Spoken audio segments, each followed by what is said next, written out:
দিনমোহরে কত টাকা দিতে বলবো? 5 লাখ। আরে না না, 5 লক্ষ টাকা কেন আগে? আর জিল, তুই হলি আবিরের বেস্ট ফ্রেন্ড, এর মানে তুই ছেলে পক্ষ আর আমি নেহার একমাত্র বেস্ট ফ্রেন্ড, আমি মেয়ে পক্ষ। সেক্ষেত্রে দেনমোহর আমি যা বলবো তাই হবে। আমি চাই বিয়ের দেনমোহর কমপক্ষে 10 লক্ষ টাকা হোক। আমার সমস্যা নেই, 10 লাখ লিখতে বললি। তো তোমার কি অন্য কিছু বলার আছে? আবির, নেহা আমার একমাত্র বেস্ট ফ্রেন্ড, ও কিন্তু লাখে একজন। তুই চাইলে 3 লক্ষে কিন্তু একটা বাড়িয়ে দিতে পারিস। আমাকে একটু কথা বলতে দিবি তোরা? এই, সবাই একটু চুপ থাক। আমার বউ, মানে বউ কিছুক্ষণ তোর বউ হয়ে যাবে, এতক্ষণ পরে মুখ থেকে একটা কথা বলবো, বলতে দে নাকি? কি বলতে চাও বলে? আমি চাই আমাদের বিয়ের দেনমোহর হোক 2,000 টাকা।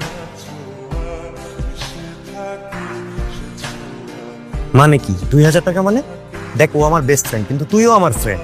হ্যাঁ, পাগলের মতো কথা বলতেছিস কেন? 2,000 টাকা মানে দেনমোহর 2,000 টাকা হয় নাকি? 2,000 টাকা টাকা হইলো? হ্যাঁ তো, ও তো ঠিকই বলেছে, 2,000 টাকা। এসব তুই কি বলছিস? একটা মিনিট। নেহা, আমি কি কোনো ভুল করছি? অনেক সময় হয় না যে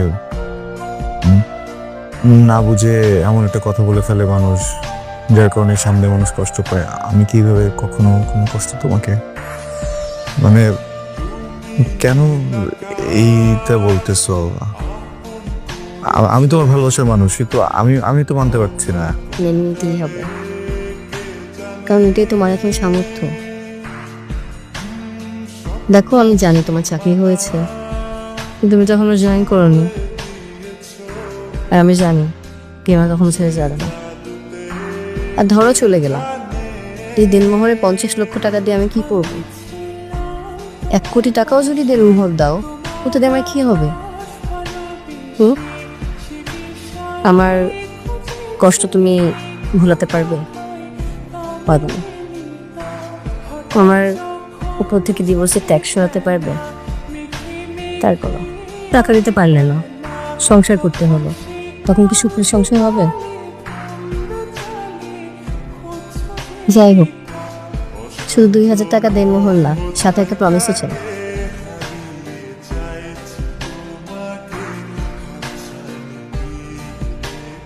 কি প্রমিস? প্রতিদিন 5 ওয়াক্ত নামাজ আদায় করতে হবে। জুম্মার নামাজ তো পড়ে, সেইভাবে প্রতিদিন 5 ওয়াক্ত ফরজ নামাজ আদায় করতে হবে।